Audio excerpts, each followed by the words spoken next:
So yesterday we were dealing with the third verse. Narupamaseka tathobalabhyade nanturna chadirna cha sampradishtha ashyuttamenam suviduthamulam asangashastrena tridhena chittva. So the entire phenomenon of cyclic existence, of birth, life, rebirth, and then the continued rotation along this cycle of existence is compared to a mighty peepal tree with its roots above and branches, buds, and then some secondary roots below. The root is the cause, the absolute reality from which this tree of cyclic existence, worldly existence originates. We are only aware of the existence of the tree, not its roots. So long as we are not aware of the true nature of the roots, the real nature of the supreme reality, we remain entangled in these branches of this tree of worldly existence, attracted, tempted, and worked upon by worldly desires and our mind. And so long as we are aware of only this world, we are not aware of the roots from where this world comes. We can get out of this entanglement. We can get out of this bondage.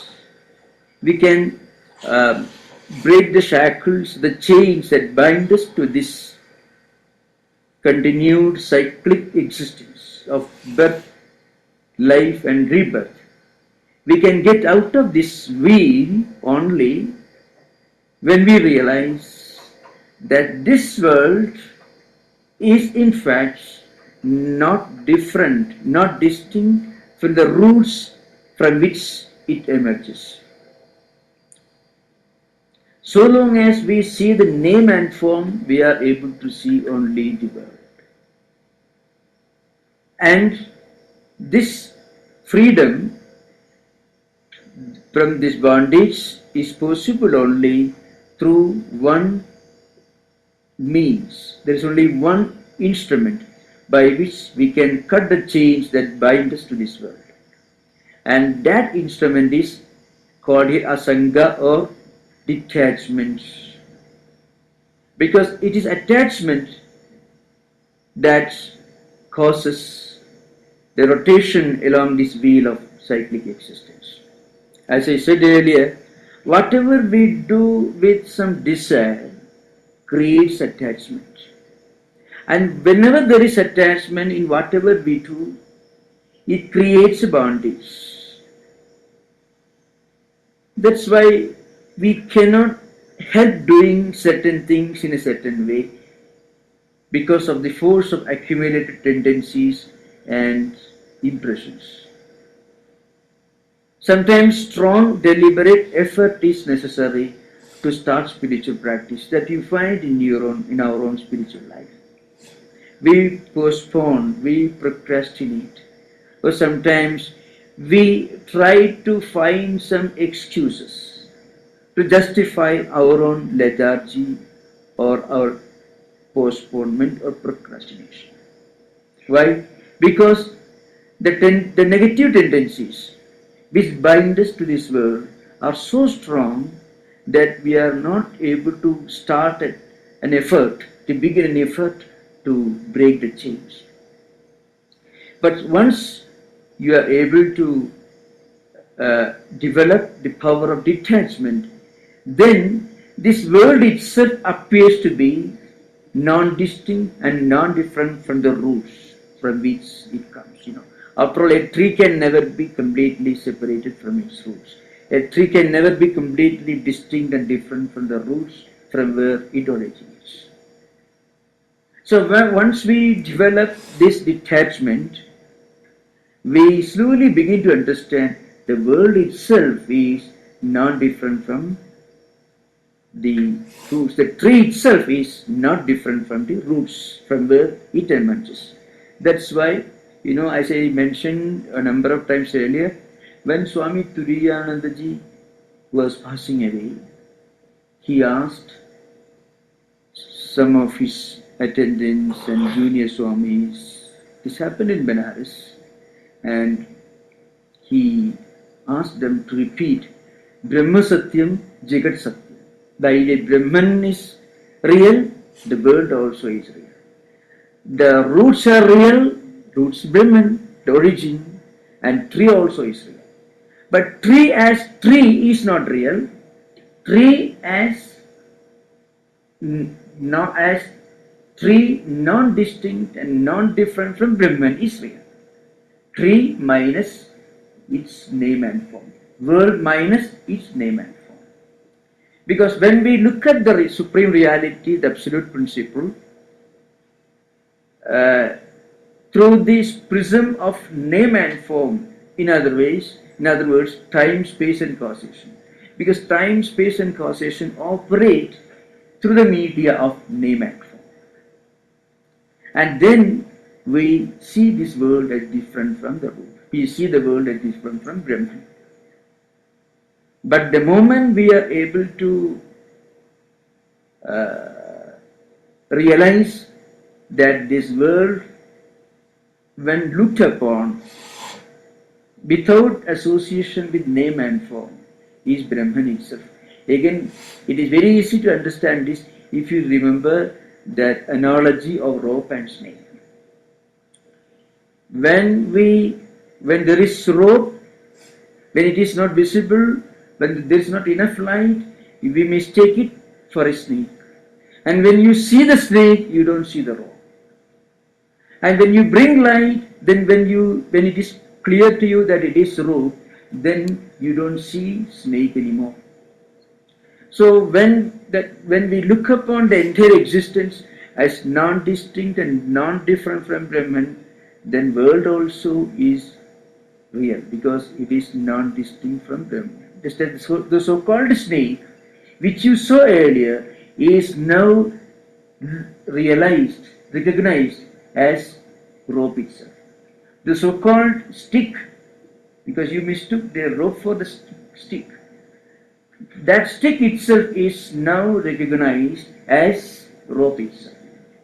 That is the secret. At the experience level, when a spiritual aspirant speaks from the standpoint of absolute reality, from the standpoint of intimate experience, then he says Brahma Satyam Jagat Satyam. Brahman is real, world also is real. Because there is no more world for him.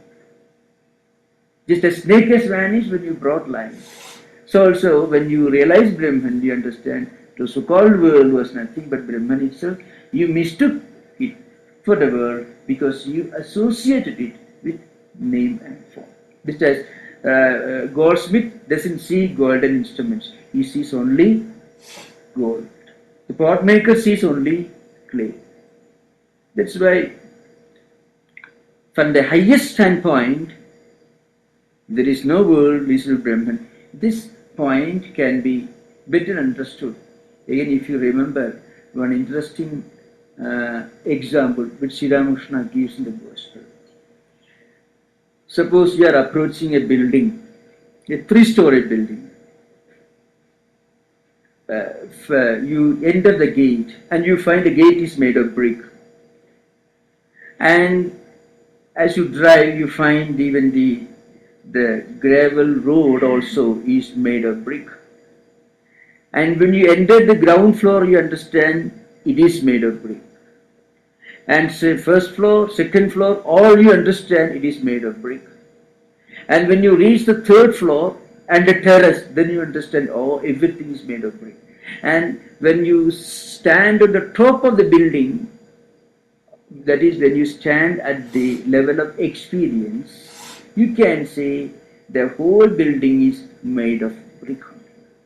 That is the experience level. But when you travel from ground floor to first floor, second floor, third floor, you are traveling through the realm of philosophy. At the philosophical level, you have to distinguish between what is absolutely real and what is just relative. World is relative, Brahman is absolutely real. But at the experience level, you understand from the terrace, when you look at it, you understand the gate, the road leading to the house, first floor, second floor, third floor, everything is made of brick. Then what? Then you can't say there is no such thing. From the standpoint of a bricklayer, a brickmaker, you say everything is brick only. For convenience sake, because the whole thing is divided into 3 stories for you to stay. That is why from the Vyavaharika point of view, Vyavaharika in Advaita, Vyavaharika means from the common sense, relative experience point of view, common sense point of view, there is distinction between the absolute and the relative. But from the absolute point of view, there is no distinction between the absolute and the relative. But this experience is reached only through one instrument, and that instrument is detachment. The moment you get established in detachment, then you are no more part of the world. You live in the world, but you can live in the world without being worldly minded. Just like a boat, you can travel in a boat when the boat is sitting on the surface of the water. So you are not affected by the water. This is the essence of the third mantra, fourth mantra. Now, the fourth mantra says, the supreme goal is to be investigated into, it should be sought after. And when you reach that level of supreme experience, you realize you are no more this body which comes and goes, which is born and which grows and dies. This relative world no longer exists for you. You may live in this world, but you are not of this world. You may live in this world, do your duty, all your responsibility, but you are not affected by it. In the Mahabharata, there is a famous verse related to a great king. Remember, he was not a saint or sage meditating in a cave in a forest. A very busy man and a busy administrator. Janaka is his name. So, Janaka was sitting in his court, and there were a number of philosophers, theologians, sitting around him.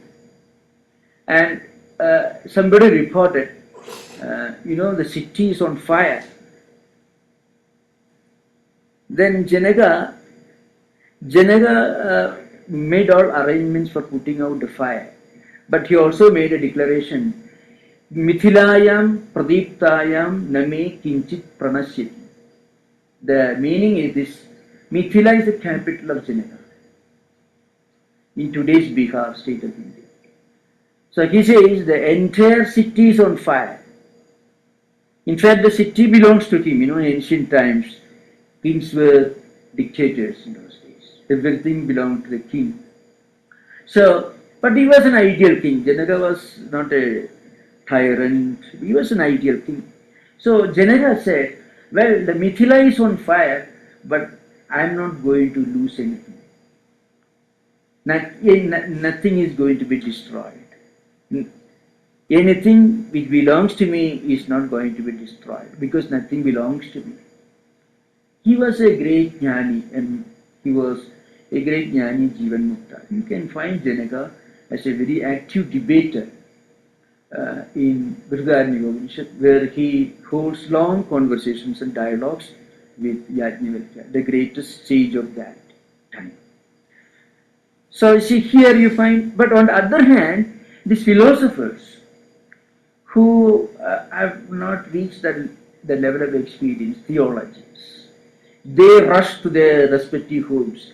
They didn't have much to lose, perhaps. Only one home and maybe some property. But Janaka had to lose everything. But he made an arrangement, but he said, well, nothing is going. I'm not going to lose anything. And he noticed that a small poor man, a beggar perhaps, who must have come to the palace to seek a favor from the king, he was rushing home, running fast to his small hut to say whatever was there, so that it won't be burnt cash. So this is the story. So you can find the king who was busy in the secular world of activities could live in this world with this idea in mind. This is called detachment. I mean, he lived in the world, he was part of the world, but he did not belong to the world. That means through detachment he had cut asunder the bondage, the chains that bind him into this worldly existence. Now, the fourth mantra says, this is the supreme goal which everyone should strive to reach, should strive to attain. And once you reach there, you are no more part of this worldly existence. Your chains are cut off, your bondage is cut off, you become ever liberated. So, from the standpoint of a spiritual aspirant, the Gita says, Tameva chadyam purusham prapadye yata pravritti prasada purana. I take refuge in that supreme divine person, the real Adi Purusha, primeval Purusha, means the real supreme truth, the supreme reality, which is the source of the universe. I take refuge in him. It's just Brahman or Atman, the supreme absolute reality. Because that supreme reality is the source of all human actions, the entire cosmic process. For ages, this endless flow of worldly activities, this endless phenomenal world, endless in the sense, those who remain caught in this worldly existence, there is no end. Because where do you find the end of a cycle? A cycle has no beginning and no end and no middle. Either every point in a cycle is a beginning and end and middle, or it has no beginning, no end, no middle. Anything which has no beginning will have no end and there's no middle also. So where do you find the beginning of a cycle? So that's called, this world is anadi, it is endless. Endless for whom? Endless for those who remain caught in this, because they go on rotating along this way. We do certain things and accordingly we suffer or enjoy, and again we are reborn, and again this process continues. So there is no end. But there is an end. The moment you cut asunder, you cut the chains that bind you to this world, the world comes to an end for you. That's the idea behind it. Because then, the question arises. One of the unique features of this part of the text is, it distinguishes man from the members of the animal kingdom. Because man alone can stand apart from this rotating wheel of worldly existence and ask the question, where am I coming from? Where did I come from? And how can I get back the place from where I came from? And that's why in this context Swamiji says, maybe referring to this, Swamiji says, man is a man only so long as he is struggling against his nature. His nature, Swamiji meant external nature. Animals, the members of the animal kingdom are part of this natural, automatic world which flows from life to life. But man can stand apart, outside the way, and ask the question, well, is this the end of everything? And this question very often occurs in the form of the question, what is the mystery of death? A subject which is discussed in many scriptures related to Vedanta, and even great books like Bhagavad Gita. In the Kathopanishad, day for yesterday, one of our devotees was reading the story of Nachiketa. Nachiketa asks for 3 boons. First boon, he asked for material prosperity. Shanta Sankalpa Sumana Yadhasya Vidagajmanyu Gutamamma Abhimurtyo Tutprasistamma Abhivade Prasida Edatrayanam Prathamam Varamvrane. I won't go into the details of the story because there is not enough time. We have just half an hour. So Nachiketa, his teacher Yama asked him, you remain 3 days in my home without food. You ask for 3 boons as a compensation. And Nachiketa first, the small boy who reached Yama's abode, the Lord of Death.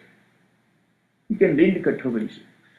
So the first boon which Nachiketa asked for was, when I go back to my home, my father should not be angry with me. Which is related to the immediate domestic needs of any ordinary man. The second boon that he asked, up to this level, all established, revealed religions have reached.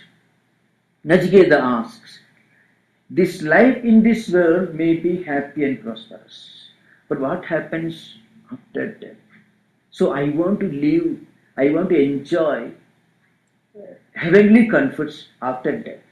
You please give me that boon. Sattu Swargim Adhesh Mrityu, like that, Nachiketa, Prabhuhitam Saddadhanayam.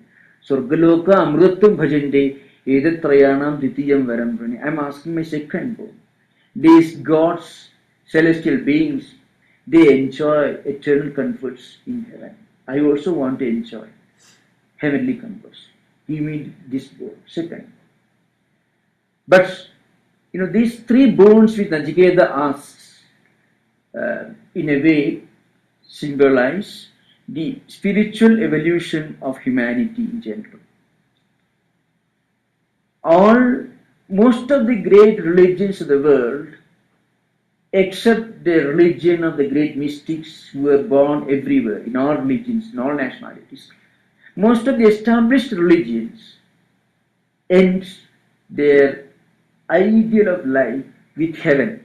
And heaven is nothing but an extension of whatever comforts we can have in this world. Nothing more. So the third boon Nachiketa asks is, Yeyam prete vichikitsa manushi asti tige nayam asti vichaygi edad vidya manusishtastvayaham varanam esha varas tritiya. This is the mantra in the Kathopanishad. Nachiketa asks, some people say, well, after death, everything comes to an end. That's the end of the journey, end of the road. And according to some other people, something continues to exist even after death. Please teach me the mystery of this supreme truth. Because once you understand the mystery of death, you understand the mystery of life also. Because mystery of life and mystery of death are really the same. Because death means end of the physical body. If you think that's the end, it means your life comes to an end. It's an eternal, this straight line progression, or linear progression theory. But on the other hand, if you believe that death is only a creative crisis, it is only a semicolon in the long journey of human life, not a full stop. It continues in another form. Then there is something much more to be sought out. So then, in answer to this request for the third boon, Yama describes the mystery of death, and that means the supreme knowledge of identity of individual soul with Brahman, the supreme knowledge of Advaitic realization, non-dualistic wisdom, that is being taught by Yama to Nachiketa in response to the request for this third boon. Now, here in this mantra, the teacher says that I take refuge not on this visible world, but on the supreme truth from which this world flows, the world originates. And this inquiry is possible. This resignation, this investigation into the origin of the mystery of the universe and mystery of life is possible only for man, not for anybody else. Because if you try to solve the mystery at the level of worldly existence, there is no end to it. As you know, as physics expands further and further, human beings, or even the earth in which 7 billion human beings inhabit, is only a tiny speck in the cosmic phenomena. And there are any number of galaxies and constellations of stars. So, to try to understand analytically the mystery of the universe is like an attempt to count a number of grains of sand in a seashore. You cannot come to an end of it. But if you take one grain of sand and try to analyze and understand its mystery, then you can understand the nature of the entire sandy expanse in the seashore. So the Upanishads try to understand the supreme secret of human existence by investigating into the very origin of the universe. And the origin of the universe is Ashwattham Moolam, which means that is the original root from which this world comes into existence. And the original root is designated here as Adya Purusha, means the primordial person, the supreme reality, which is the origin of the universe. That is the meaning, from which the entire creation flows, originates. Now, in the fifth mantra,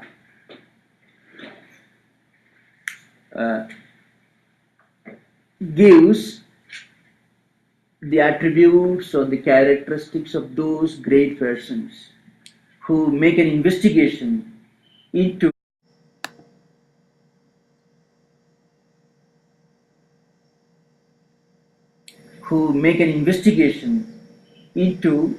the true nature of origin of the universe, the primordial person from which the entire universe comes into existence.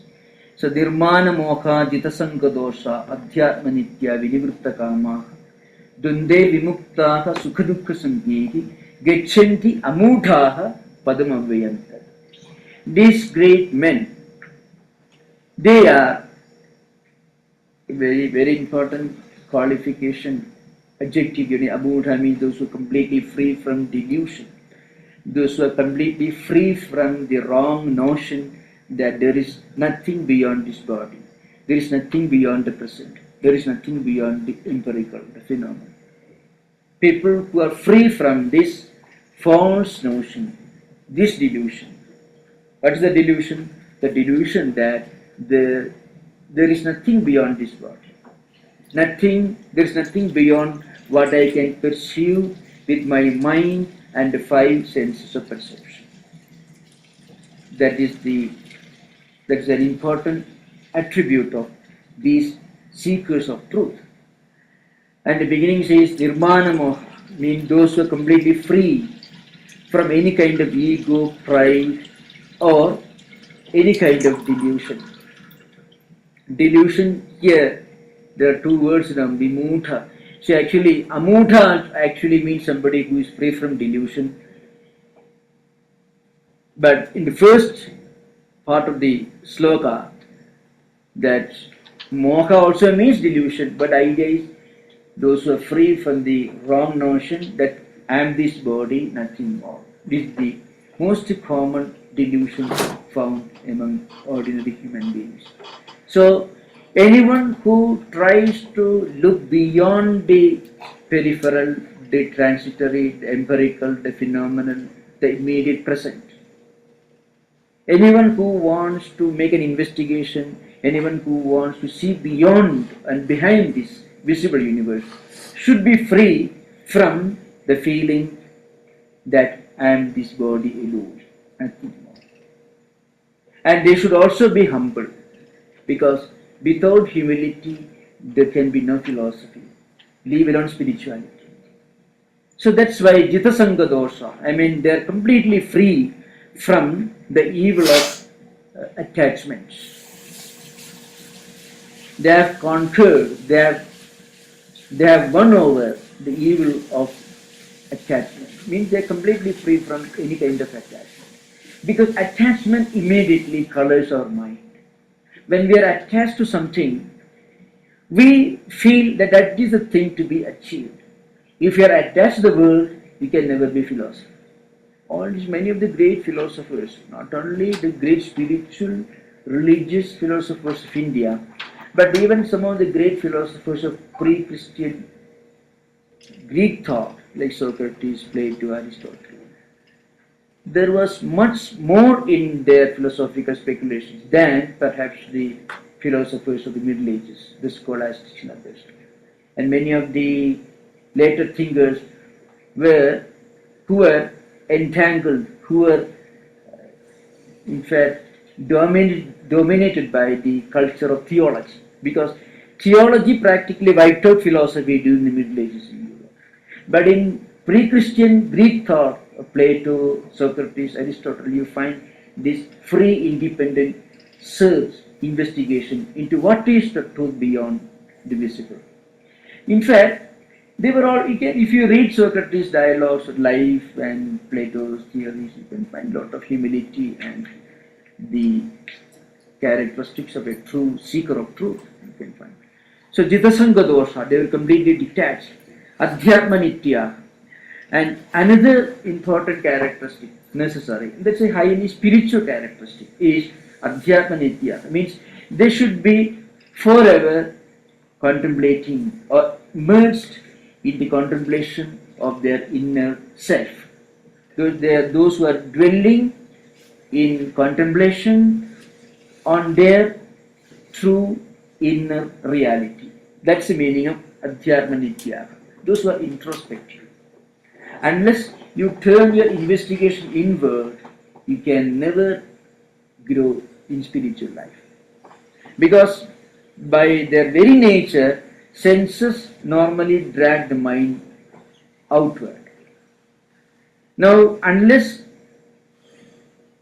a person learns to draw his mind inward, it is impossible for him to try to even think of the origin of the universe, the origin of the true meaning of existence. Vinivritta kama, they are completely free from all desires, sensory desires. Dvandvehi vimukta, liberated from the pairs of opposites, like pain and pleasure. Normally, people generally are attached to pleasure. Any experience which gives them pleasure is an object of attachment and entanglement. So those who seek pleasure will be happy when something pleasant is experienced, but invariably that pleasant experience will come to an end and it will be followed by its absence, and the absence of pleasure is pain. So to be a true seeker of truth, to be able to look beyond the visible universe, even to contemplate on the origin of this visible phenomenal world, one should be free from attachment to pleasure and pains, duals, these dvandas we call, the pairs of opposites,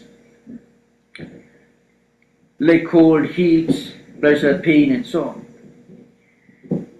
And then Such great spiritual seekers should be undeluded, they're free from delusion. They alone get that supreme goal. So, the characteristics of real seekers of truth are mentioned here. In fact, it is said that this is the distinguishing characteristic of human beings. They alone can, as I said earlier, can stand apart from this endless flow of life and death. And that is why it is said, man alone can speed up the process of evolution, not physical evolution, cultural or spiritual evolution. Swamiji refers to this in his introduction to Raj Yoga aphorisms. Before he begins this long essay, which we started yesterday. Man alone can speed up his evolution. Animals cannot, because animals are guided by instinct, and instincts are purely mechanical.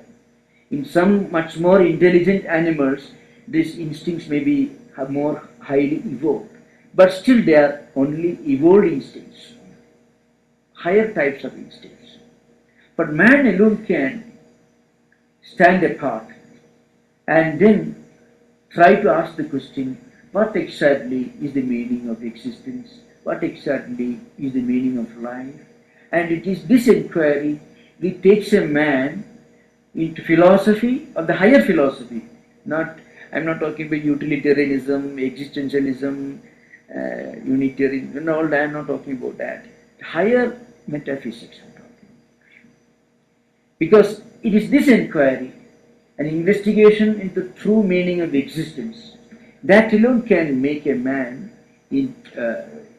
enter the realm of higher metaphysics and philosophy, and certainly spiritual science.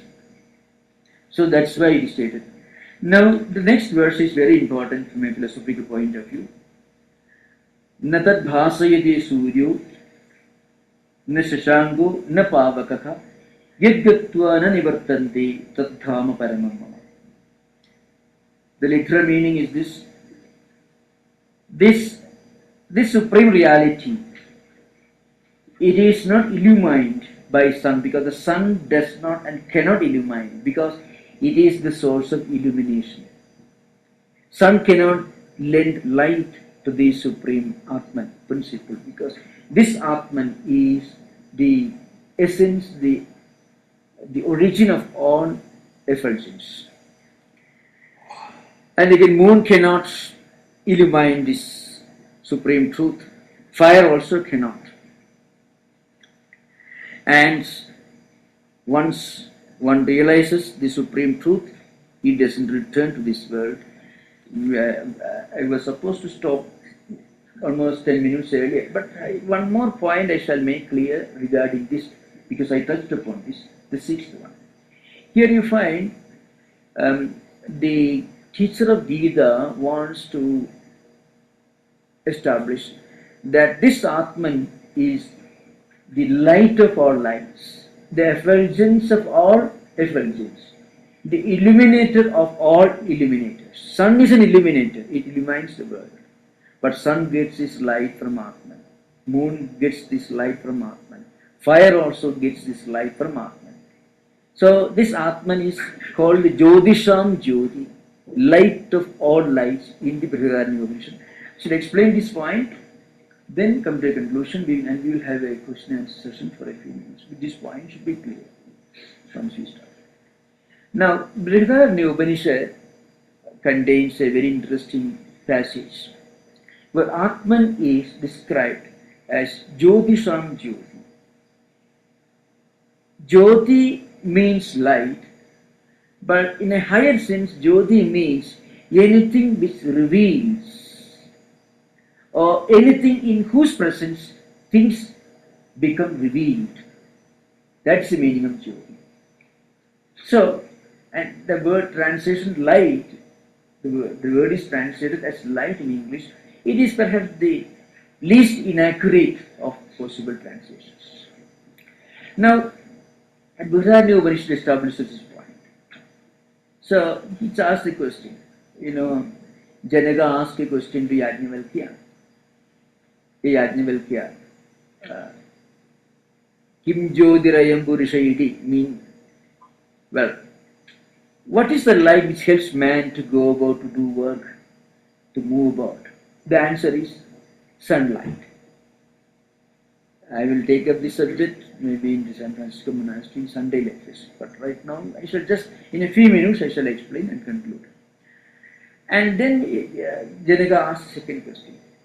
Who is the illuminator? What light, whose light enables human beings to move about, to walk about, to do things, to live in this world when there is no sunlight? Then Yajnavalkya answers moonlight.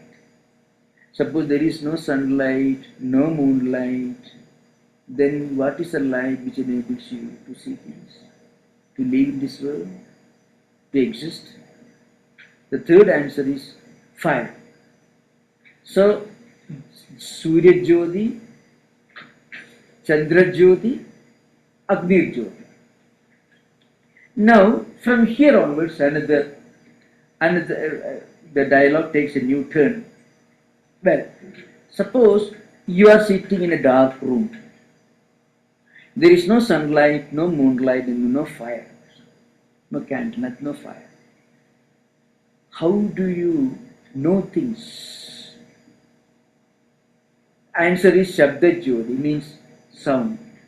If somebody makes a noise at a distance, even if your eyes are closed, you are living in a pitch dark room, there is no sunlight, no moonlight, no fire, then by the sound that comes from the object which is moving, you understand there is an object at a distance. Well, for some reason or other, there is this Shabda Jyoti, means that is light in the form of sound, light in the form of sunlight, light in the form of moonlight, and light in the form of fire. Suppose none of these four lights exists. What enables you to know things? The answer is Atma Jyoti. You are able to remember what you did yesterday. You are able to remember what you studied 10 years back. You are mentally able to visualize what you are planning to do. You are able to think and try to make use of your power of inference and come to certain conclusions. So, what is the light? Light here means, please don't understand light as physical light. Light should be understood as something which reveals things, or in whose presence things get revealed. What is that light? There is no sunlight, no moonlight, no fire, and no sound. Suppose you are sitting in a pitch dark room, eyes closed, none of these lights exist. Still you can think, you can meditate, you can contemplate. Mentally you can walk in the streets of San Francisco. How are you able to do that? Like in dream? It is because there is a light within and behind all these lights. If this light is absent, then sunlight cannot reveal anything to you. A dead man doesn't see anything, though he is standing or sitting under sunlight. So when this Atma Jyoti is present, other Jyotis may become useful instruments. And then also it is this Atma Jyoti, this Jyoti of the self, inner consciousness, the supreme inner consciousness, which enables you to make proper use of external lights. In this absence, all external lights become futile and useless. So, natatra, see, natad bhasayade suryo, see the mantra says, this Atman is not illumined or lighted up by sun or moon or anything. So here, the Surya, that is sun, moon and fire. Pavaga means fire. Yad Gittvana Nivartante Tadhama Paramam. And it is the abode of the supreme light which everyone should strive to reach. And once you reach there, you don't have to return to this world of cyclic existence. With this, I conclude. Already I have taken more time. Only 10 minutes for your interaction, and the retreat comes to an end. That's not because every day we take about 1 hour. Today we do 40 minutes. So you have only 10 minutes. You are, because he should give preference to him because he didn't get a chance so far. So it's a matter of preference. So maybe you are the sole questioner, okay? Because others got the chance earlier. So Swami, you mentioned about the tree and the roots, and you mentioned about the Brahman and connected the universe to it. And they both are true. The only thing you said that universe is true without name and form. Right? And how you visualize without name and form the universe? Well, I gave an example. See, if you take your gold watch, or if you take your golden ornaments to a goldsmith, a goldsmith will judge your ornaments only on the basis of the quality of gold of which it is made. He won't look at the shape or size or anything. The amount of gold which it contains, that's the only criterion by which he judges and values the ornament. Now, a liberated man, he understands that names and forms come and go. And see, anything which comes and goes, names and forms come and go, and anything which comes and goes is not eternal. In Vedanta, there are 3 criteria by which you judge whether a thing is absolutely real or not. One criterion is it should be the same in the past, present and future. Again, it should be completely free from any of the 6 changes. 6 changes are enumerated as being born, growing, evolving, being born, existing, growing, evolving, decaying and dying out, vanishing. Jayade, asti, vardhade, viparinamade, apakshiyade, nasyati. So being born, because if you are born, if something is born, it means it is not eternal, because it did not exist before it came into existence. And what is birth? Birth is nothing but the appearance of something in the empirical realm, visible form. And then it continues and undergoes all these changes and then dies out. So it cannot be eternal. And what exists in time cannot be eternal. So it should be the same in the past, present and future. The third criterion is that it should be the same in the 3 states of human experience, namely waking, dream and deep sleep states. What you experience in waking state will be different from your dream state. In dream, your dream experiences may be to some extent related to your waking state experiences, but they will not be replica of your waking state experiences. Some relation will be there, but there will be, Vedanta said, Kala Bheda,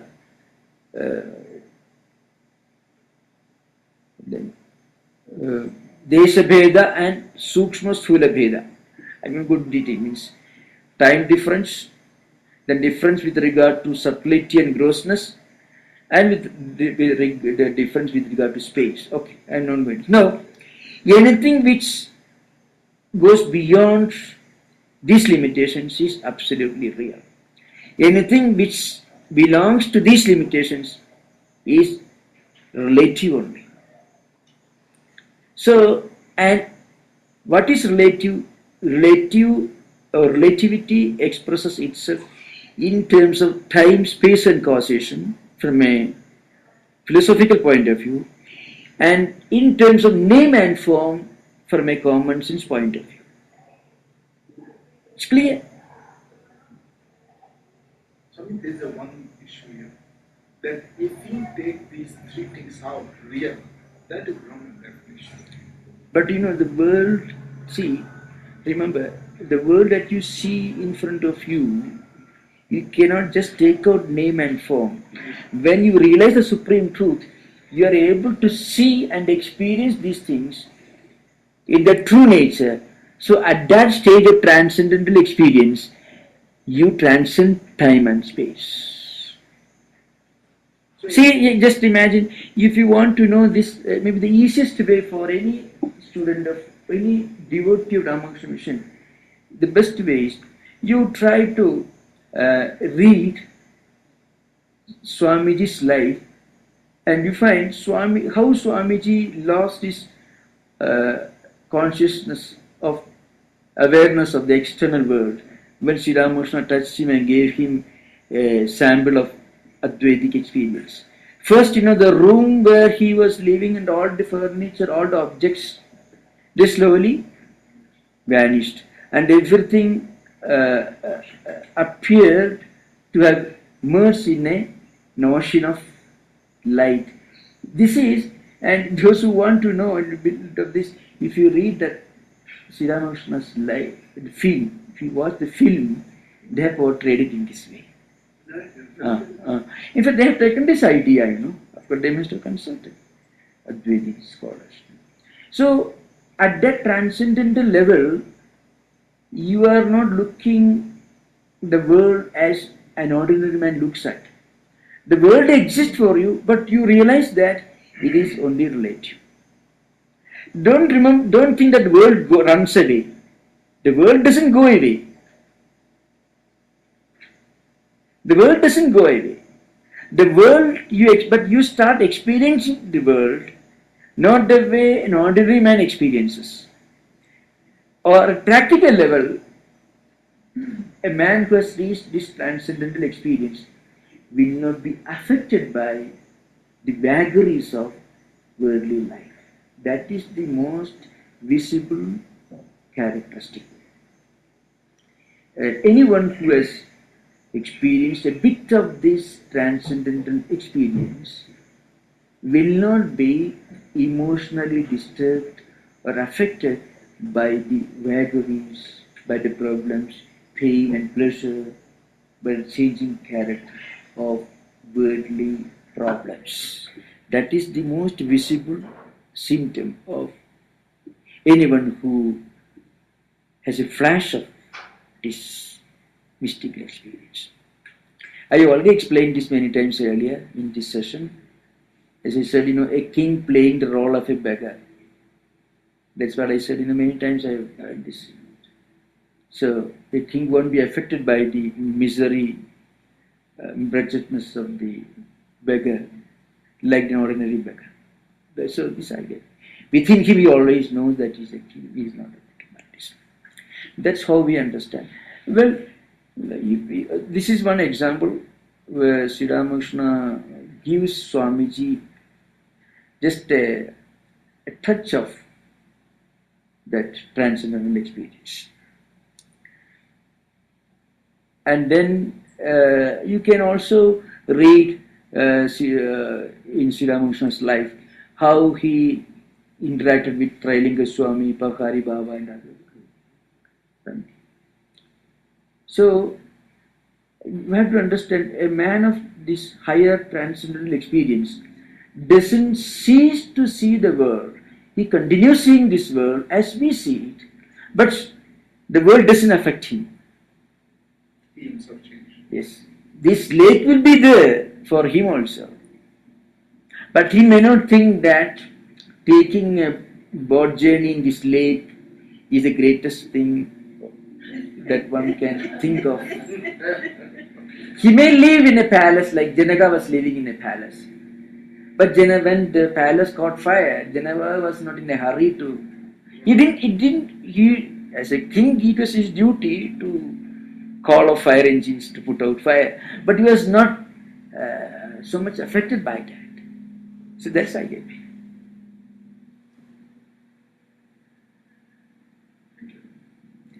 I think we didn't get enough time for interaction, but most of you had plenty of time all these 8, 9 days. So we will have half an hour free time and then meditation, 11:30.